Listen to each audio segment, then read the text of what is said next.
আমরা এই অঙ্কটির গুহা এন্ড সন্সের অঙ্কটির খ প্রশ্ন আমরা সমাধান করব। খ প্রশ্নে বলা আছে তোহা এন্ড সন্স এর হিসাব বইতে প্রয়োজনীয় জাবেদা দাখিলা দাও। তো জাবেদা দাখিলা আমরা জাবেদার জন্য একটা ঘর করে রাখছি, জাবেদা দাখিলা দিব। তো এখানে নির্দিষ্ট কোনো তারিখ বলে দেয় নাই যে এই তারিখের জাবেদা করো। এক্ষেত্রে বলা আছে যে প্রয়োজনীয় জাবেদা দাখিলা। তো প্রয়োজনীয় জাবেদা দাখিলা বলতে আমরা বুঝবো ব্যাংক থেকে ব্যাংকে টাকা বাড়লো অথবা ব্যাংক থেকে টাকা কমে গেল, এই জাতীয় লেনদেনগুলোর জন্য আমরা জাবেদা দিব।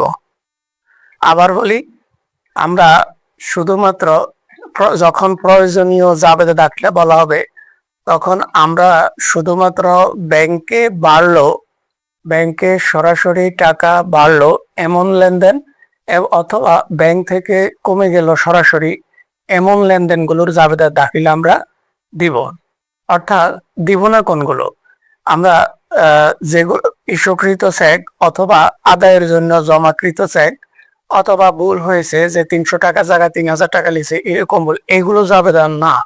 আমরা প্রয়োজনীয় জাবেদা বলতে যেগুলোর দ্বারা টাকা বাড়ে, বিনিয়োগের সুদ আদায়, লভ্যাংশ আদায়, প্রাপ্য হিসাব ব্যাংক কর্তৃক প্রাপ্য বিল আদায় অথবা প্রাপ্য হিসাবের অর্থ আদায়, এই জাতীয় লেনদেনগুলো। অথবা ব্যাংক থেকে যেগুলো কমে যায়, পাওনাদারকে পরিশোধ, প্রদেয় বিল পরিশোধ, ব্যাংক জমাতিরিক্তের কি করে সুদ ধার্য করে বা ব্যাংক চার্জ ধার্য করে, এইগুলোর জাবেদাগুলোই হচ্ছে প্রয়োজনীয় জাবেদা। তাহলে আমরা দেখি, প্রথমত বলা আছে দুইটি চেক ইস্যুকৃত চেক, যেটি হবে আমরা জাবেদা দিব না। এরপরে 2 নম্বরে বলা ছিল আদায়ের জন্য জমাকৃত চেক, এটিও হবে না। আমরা 3 নম্বর থেকে দেখি ব্যাংক কর্তৃক প্রাপ্য হিসাবের অর্থ আদায়। তাহলে ব্যাংক যদি প্রাপ্য হিসাবের অর্থ আদায় করে, আরেকটু খেয়াল রাখো, যখন ব্যাংকে বাড়বে সাথে সাথে ব্যাংক হিসাব ডেবিট, আর যেই কারণে বাড়লো কারণটা আমরা ক্রেডিট লিখে দিব। আর ঠিক বিপরীত ভাবে বললে ব্যাংক থেকে যখন কমে যাবে ব্যাংক হিসাব ক্রেডিট, আর যেই কারণে কমলো সেটা আমরা ডেবিটে লিখে দিব। কারণ আমরা জানি জাবেদা হইতে হলে কমপক্ষে দুটি পক্ষ প্রয়োজন হয়। তো এখানে ব্যাংকে বাড়লো নাকি কমলো, দেখো ব্যাংক কর্তৃক প্রাপ্য হিসেবের অর্থ আদায়, ব্যাংক আমার প্রাপ্য হিসাবের অর্থ আদায় করলো, তাহলে ব্যাংকে বাড়লো। তাহলে আমরা লিখবো 3 নম্বরটা, ব্যাংক হিসাব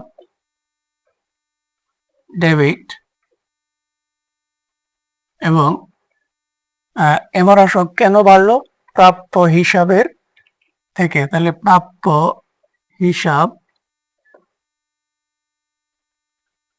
ক্রেডিট। এখানে যদি আমরা কারণ দেখি তাহলে হবে এই প্রশ্ন টাকা বাদ দিয়া প্রশ্ন উঠে দিলে হবে। যেমন ব্যাংক কর্তৃক, দেখো ব্যাংক কর্তৃক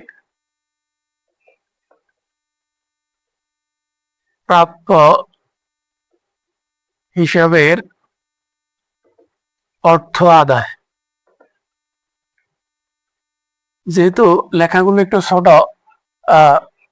এই লেখাগুলো ভালোভাবে দেখার জন্য মোবাইলকে একটু ল্যান্ডস্কেপে দেখলে আশা করি লেখাগুলো দেখা যাবে। এরপরে আসো 4 নম্বর জাবেদা। কি বলা আছে দেখো, ব্যাংক বিনিয়োগের সুদ আদায় করেছে। ব্যাংক যদি আমার বিনিয়োগের সুদ আদায় করে তাহলে ব্যাংকে টাকা বাড়ে, আর সেই জন্য আমরা লিখি কি, ব্যাংক হিসাব ডেবিট। এখন আসো কেন টাকা, তার আগে 6000 টাকা ছিল প্রাপ্য হিসাবের, ডেবিটের ঘরে 6000, এটি ডেবিট এবং এটি ক্রেডিট, আমি সংক্ষেপে লিখলাম ক্রেডিটের ঘরে 6000। তাহলে ব্যাংক হিসাব ডেবিট, আর এখানে টাকাটা আদায় হয়েছে কি কেন, বিনিয়োগের সুদের কারণে। তাহলে বিনিয়োগের সুদ হিসাব ক্রেডিট, কারণ হবে বিনিয়োগের সুদ আদায়। ব্যাংক কর্তৃক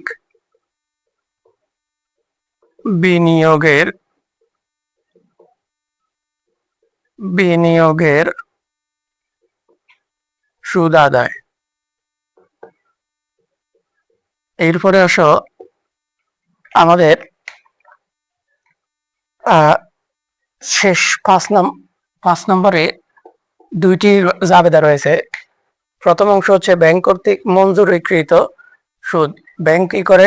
সুদ মঞ্জুর করে, তার মানে আমাদেরকে সুদ দেয়, আমাদের ব্যাংক অ্যাকাউন্টে টাকা বাড়ে। আমরা লিখব ব্যাংক হিসাব ডেবিট। আর কেন টাকাটা বাড়লো? মঞ্জুরিকৃত সুদ। তাহলে আমরা লিখব ব্যাংক সুদ হিসাব ক্রেডিট। কারণ হবে ব্যাংক মঞ্জুরিকৃত সুদ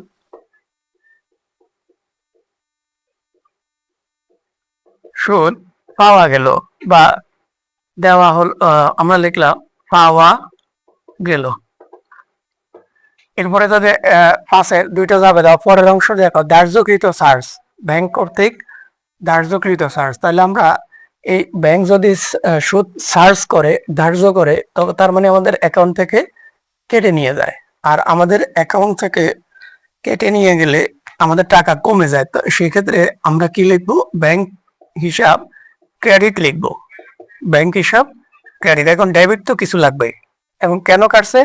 ব্যাংক চার্জের কারণে। তাহলে আমরা লিখবো ব্যাংক চার্জ হিসাব ডেবিট। আর আমরা টাকাগুলো যদি লিখে, বিনিয়োগের সুদ ছিল 15,000, আর মঞ্জুরিকৃত 2,500, এছাড়া ব্যাংক চার্জ হচ্ছে আমার 600। এই হইল আমাদের খ প্রশ্নের উত্তর।